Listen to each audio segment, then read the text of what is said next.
அதோட பொட்டு சார் ரொம்ப இத்துளூண்டு. நீங்களே பொட்டு சின்னதா வைக்கிறாங்கங்கிறீங்க. நீங்களே பொட்டு சின்னதா தானே வச்சிருக்கீங்க.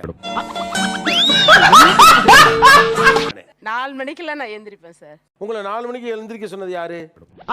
இதெல்லாம் இத எங்க பிடிக்கிறான்? என்னுடைய மாமியார். ஓகே, அப்ப எப்படி இருந்துச்சு? உனக்கு வந்தா ரத்தம், எனக்கு வந்தா தக்காளி சட்னா பொய்யால முட்டி. கஷ்டமா இருந்தாலும் இல்ல நான் கேக்குறது என்னன்னா, நீங்க உங்க வீட்ல எத்தனை மணிக்கு எந்திரிச்சிட்டு இருந்தீங்க? எங்க வீட்லன்னா அது வந்து இப்ப நான் என்ன உங்கள்ட்ட சொல்றது? பரவாயில்ல 5 சொல்லுங்க. மணி. 5 மணிலாம் இல்ல, சும்மா சொல்லுங்க, எனக்கு தெரியும். எழுப்புனாதான் எழுப்புனாதான் எந்திரிப்பேன் இல்லையா? உங்க மாமியார் உங்களுக்கு எவ்வளவு பிடிக்கும்?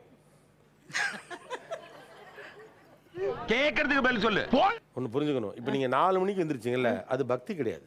பயத்துல எழுந்திரிச்சேன். ஆமா.